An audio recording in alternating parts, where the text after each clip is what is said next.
It started around 12:45 a.m. I had just turned off the TV and was about to head to bed when I heard a noise outside my window.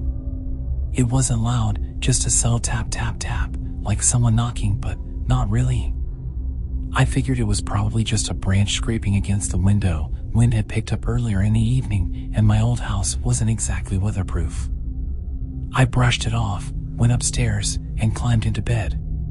But as soon as I lay down, I remembered something. A stupid story I'd heard as a kid: if you see a tall, dark figure outside your house after 1 a.m., lock the doors and hide. I laughed at myself. It was ridiculous, right? A ghost story, nothing more. But that tapping noise, it wasn't stopping.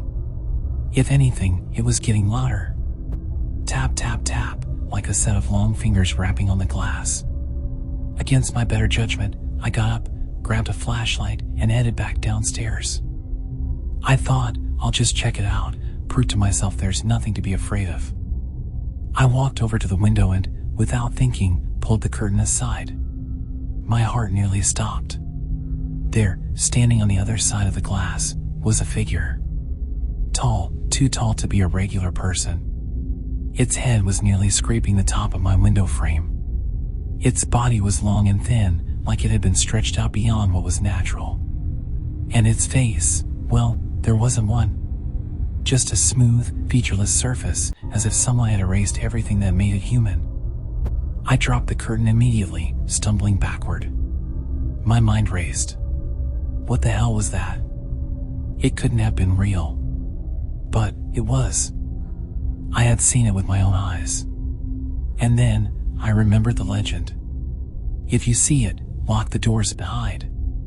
I dashed around the house, slamming every door shut, locking them, bolting the windows, pulling the curtains tight. The entire time, I could hear it. The tapping. It wasn't just at the window now, it was moving. Slowly, methodically, it was circling the house.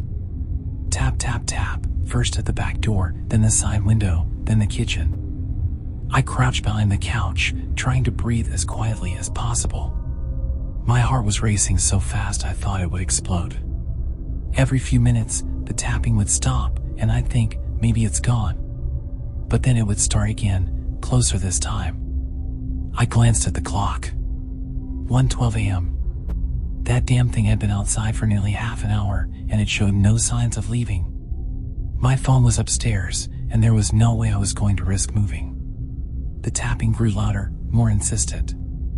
It wasn't just at the windows anymore, it was on the walls, the doors, as if it was testing every entrance, looking for a way in. I held my breath, listening, waiting for the next sound. Then came the worst part. A voice. Low, raspy, barely audible through the walls. I see you. It wasn't possible. There was no way it could know I was there. I hadn't made a sound. I was completely hidden. I see you. It whispered again, dragging out the words, making my skin crawl.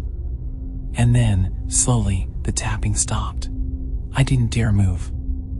I sat there in the dark for what felt like hours, my ears straining for any sign of movement. Nothing.